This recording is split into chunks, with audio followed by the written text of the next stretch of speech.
Senator Xenophon. Thank you, Mr Acting Deputy President. I seek leave for the Senate to reconsider the matter relating to the Rural Affairs and Transport References Committee report into accident investigations, air safety and accident investigations. Yes, is leave granted? There being no objection, leave is granted. Thank you. If I may make some comments in respect of that. You'll need to seek leave now to move a motion to take note of the report. I seek leave. Thank you for your guidance, Mr Acting Deputy President. Is leave granted? I seek leave to so do. Is leave granted? There being no opposition, leave is granted. Thank you. Mr Acting Deputy President, at the outset I would like to acknowledge the incredible work of the committee secretariat on this report. It is a very complex technical area, and I believe this report should be held up as a gold standard of what a dedicated Senate committee can achieve. And at the risk of embarrassing her, I would like to acknowledge my legislation and policy advisor, Hannah Wooler, who did extraordinary work on this and who probably knows more about air safety investigations and air accident investigations than she ever thought she would want to know when she started work with me. I fear, Mr Acting Deputy President, that I may not be able to say the same about the government response in comparison to the way the Secretariat has dealt with this. I know that the government has already established its review into aviation safety and that the ATSB has already invited the Canadian Transport Safety Board to consider its investigative and reporting processes in relation to the Pell Air incident and other matters. But I do have serious concerns about the Canadian process, not about the integrity of the Canadian Transport Safety Board, but the fact that it seems that their terms of reference are so circumscribed they have yet to interview or obtain information from the Senate committee, from the pilot involved in that incident, or experts who gave evidence to that committee. What is vitally important about the recommendations from this report is that they do not stand alone. They were made in a context of evidence that showed a serious and systemic lack of rigour from both the ATSB and CASA. Any responses from the government that claim existing policy or procedure addresses the committee's concerns cannot be accepted because this report clearly shows that existing policies and procedures do not work. Instead, the flight crew of VH-NGA were made scapegoats for regulatory failures. I note in particular the comments from ATSB Chief Commissioner Mr Dolan, who admitted during questioning that he was, quote, not proud of the ATSB's report into the Pell Air incident.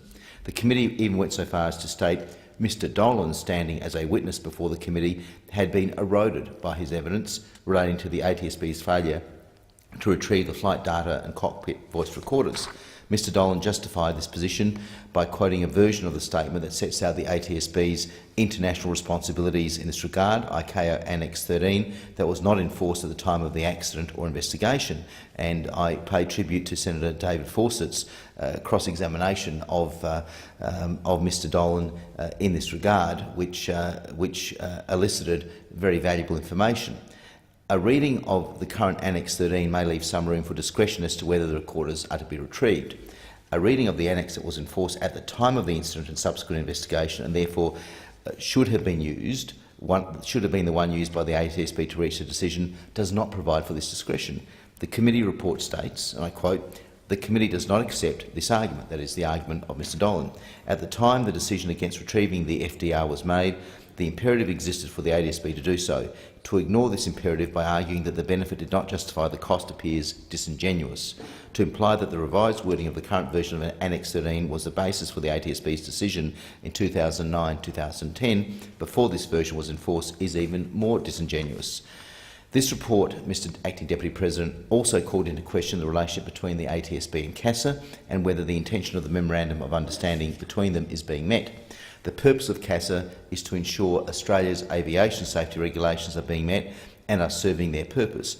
Therefore, if an incident investigated by the ATSB reveals a gap in that oversight, it is the ATSB's duty to report it. I would like to share an email from an ATSB officer to Mr Dolan and Mr Ian Sangston of the ATSB regarding the investigation, which reads in part, "We were discussing the potential to reflect the intent of our new MOU that describes the two agencies as independent but complementary. We discussed the hole CASA might have got itself into by its intervention since the ditching, and how you might have identified an optimum path that will maximise the safety outcome without either agency planting egg on the other agency's face. Right now, I suspect that CASA is entrenching itself into a position that would be hard to support. If we were to contemplate an exit strategy or an out, then CASA would need to recognise that it is in something in the first place. So, Mr Acting Deputy President, it's important to note that the final ATSB report makes no reference to the officer's concerns. What this email clearly indicates that there was a belief inside the ATSB that CASA had got itself into a hole, and that the ATSB's priority was avoiding conflict between the two agencies rather than holding CASA to account. On its own part, CASA concluded a special audit of Pelair after the ditching and found multiple significant safety breaches on the part of Pelair. A further audit CASA undertook on its oversight of Pelair found that CASA had failed in its role as regulator. CASA did not share this information with the ATSB, despite the MOU between them requiring it. As such, the ATSB did not have access to information that showed the broader context in which the incident occurred. What is even more concerning is that after receiving the information as part of the committee process, the ATSB defended its investigation and stated that access to that information would not have changed their conclusion. Again, this is the report of which the Chief Commissioner of the ATSB is not proud. Mr Acting Deputy President, in aviation safety it is vital to look at contributing factors to consider the bigger picture in which an incident occurred. For example, were the staff adequately trained? Did the company employing them provide appropriate and continuous access to training and other support? Was there a safety culture in the organisation, or did the operator encourage their staff to take risks and just get the job done, so to speak? All of these questions and more should be asked so investigators can understand the environment in which an incident occurs. That way, the environment itself can be addressed to prevent the same or similar incidents happening again. The government should take a similar approach to considering this report. Sadly, it is not. In what environment is the ATSB and CASA operating? What are their cultures like? Are they likely to enforce the systems and procedures already in place, or do changes need to happen?